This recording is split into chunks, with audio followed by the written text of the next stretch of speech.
פרק ד'. והאדם ידע את חווה אשתו, ותהר ותלד את קין. ותאמר, קניתי איש את אדוני.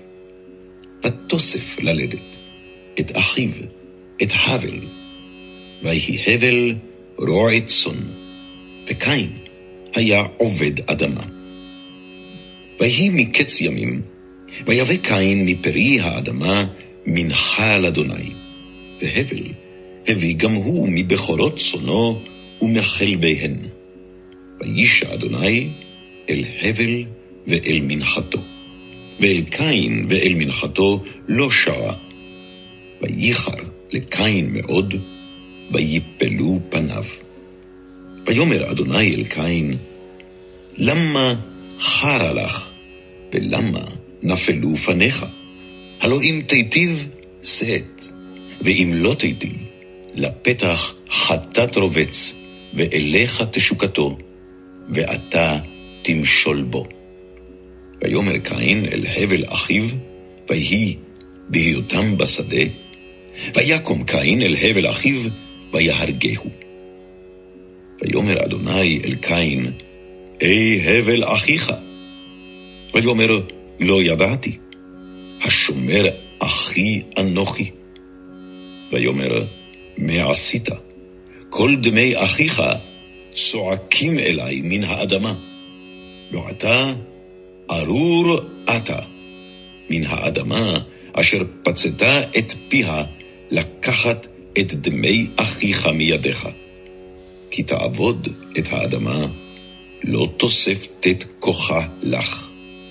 נע ונד תהיה בארץ. ויאמר קין אל אדוני, גדול עווני מנשוא.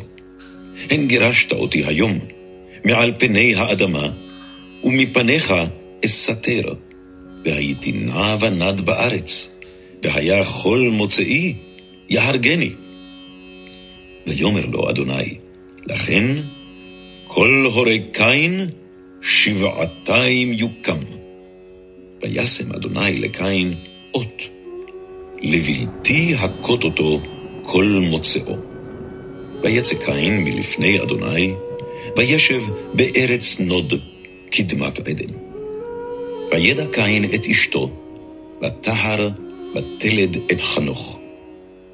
ויהי בון עיר, ויקרא שם העיר כשם בנו חנוך. ויוולד לחנוך את ירד, וירד ילד את מחויעל, ומחייעל ילד את מתושאל, ומתושאל ילד את למך.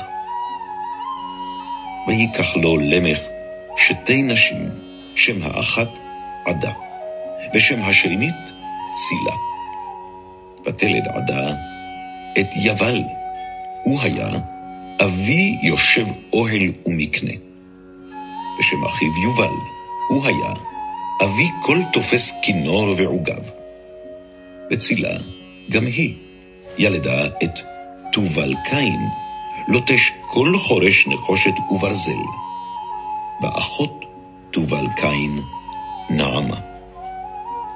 ויאמר למך לנשיו, עדה וצילה שמען קולי.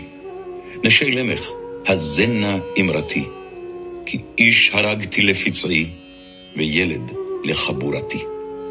כי 7 יוקם קין, ולמך 77. וידע אדם עוד את אשתו, ותלד בן, ותקרא את שמו שת, כי שת לי אלוהים זרע אחר, תחת הבל, כי הרגו קין. ולשת גם הוא יולד בן, ויקרא את שמו אנוש. אז אוכל לקרוא בשם אדוני.